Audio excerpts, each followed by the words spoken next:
오늘은 선물 거래하는 방법을 자세히 알려드리도록 하겠습니다.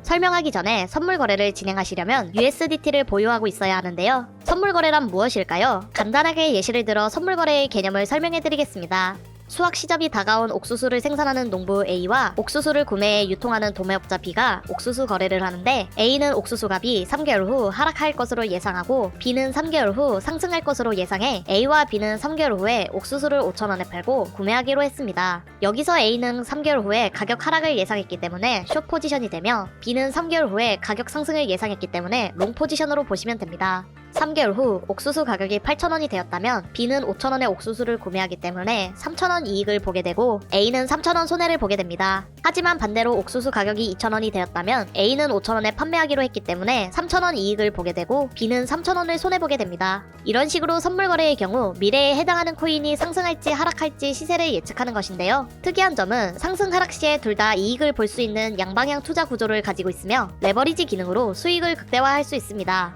하지만 현물 거래에 비해 단시간 내에 빠르게 자산이 손실되며 청산이란 시스템이 있기 때문에 자산 관리를 해야 합니다. 또한 시장의 흐름을 파악하며 충분한 공부가 필요합니다.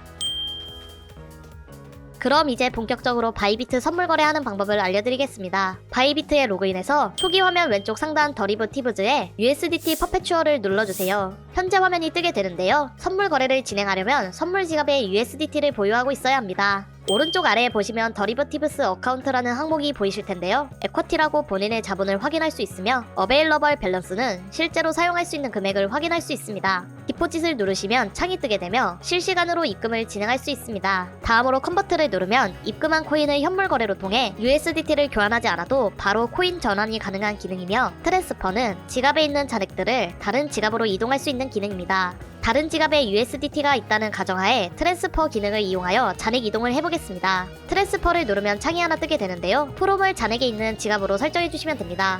보통 입금할 때 현물 지갑으로 들어오기 때문에 프롬은 스팟으로 설정해주세요. 투의 경우는 고정적으로 선물 지갑인 더리버티브스로 설정되어 있기 때문에 따로 설정하지 않으셔도 됩니다. 바이비트의 경우 USDT로 선물 거래가 가능하므로 USDT로 설정해주시고 원하시는 만큼 금액을 입력해주시면 되는데요. 만약 잔액 전부를 옮기고 싶다면 O를 누르고 컨펌을 눌러주시면 현물 지갑에 있던 USDT가 선물 지갑으로 이동하게 됩니다. USDT까지 선물 지갑으로 이동 완료하셨다면 왼쪽 상단에 있는 목록 아이콘을 눌러 선물 거래를 진행할 코인을 선택해주세요. 예시를 들어 리플로 선택하겠습니다. 리플을 클릭해주시면 차트가 바뀐 것을 확인할 수 있는데요. 이제 거래 설정해보도록 하겠습니다. 먼저 스탠다드 아래에 있는 아이솔레이티드를 눌러주세요. 그러면 창이 하나 뜨게 되는데요. 창이 떴는데 레버리지 롱과 숏으로 나누어져 있다면 다시 창을 닫고 스트래터지 옆에 있는 톱니바퀴 아이콘을 눌러주세요. 창이 뜨면 트레이드에서 포지션 모드를 눌러 원웨이 모드로 설정해주시고 컨펌을 누르시면 다시 창을 눌렀을 때 영상과 같이 뜨게 됩니다. 본론으로 돌아가서 아이솔레이티드는 격리, 크로스는 교차이며, 여기서 격리 교차 포지션을 정하고 레버리지 배율을 설정해주시면 됩니다. 먼저 격리의 경우 선물 지갑에 있는 자본금과 거래에 진입한 금액을 별도로 분리해 거래를 진행하며, 거래에 진입한 금액만 사용하여 청산가가 정해지는 것이 특징입니다. 다음으로 교차는 거래에 진입한 금액과 지갑에 있는 자본금을 이용해 거래를 진행하며, 자본금이 청산에 도달하면 그대로 청산되는 격리와 다르게 교차는 선물 지갑에 있는 자본금까지 끌어 사용하기 때문에 격리보단 늦게 청산당할 수 있지만, 최악의 경우에는 선물 지갑에 있는 금액까지 사용해 청산당하실 수 있습니다.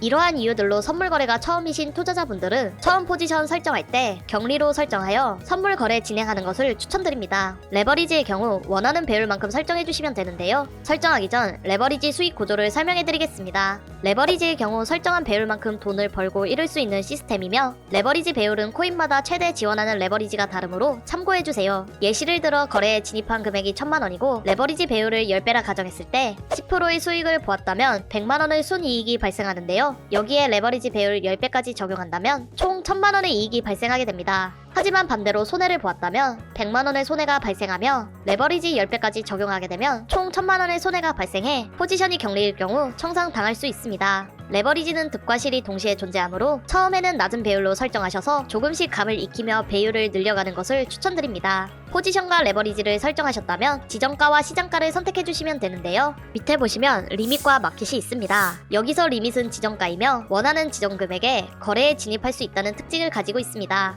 마켓은 시장가이고 코인의 시장 평균가를 계산해서 거래 체결을 기다릴 필요 없이 빠르게 거래에 진입이 가능합니다. 바이비트의 경우 지정가와 시장가의 수수료가 다르게 발생하며 시장가는 0.06%, 지정가는 0.01%입니다. 그리고 거래 진입과 거래 종료 시에 각각 수수료가 발생하게 됩니다. 수수료 계산 방법은 진입 시 시장가 혹은 지정가 더하기 종료 시 시장가 혹은 지정가에 레버리지 배율을 곱해주시면 되는데요. 만약 한 가지 방법으로 지정가로 거래에 진입하고 종료했다면 0.01% 더하기 0.01% 해주시고 레버리지 배율 10배를 곱해주시면 총 0.2%의 수수료가 발생하게 됩니다. 종종 레버리지 배율을 100배로 설정하고 거래하시는 투자자분들의 경우 한 가지 방법으로 진입한다고 가정하였을 때 지정가의 경우 1%, 시장가의 경우 6%의 수수료가 발생하게 되고 거래 종료 시에도 똑같은 수수료가 발생하며 총 2%, 12%의 수수료가 되기 때문에 높은 레버리지 설정은 추천드리지 않습니다. 현물 거래와 선물 거래의 다른 점이 하나 있는데요. 바로 펀딩비입니다. 펀딩비는 선물 거래에만 존재하는 시스템으로 비트코인이나 이더리움 같은 상승하는 코인들이 있기에 한쪽 포지션이 몰리게 되는 과열을 예방하기 위해 유리한 포지션이 반대 포지션에게 8시간마다 일정 수수료를 지급하여 양쪽 포지션의 수급을 맞추는 역할을 하고 있습니다.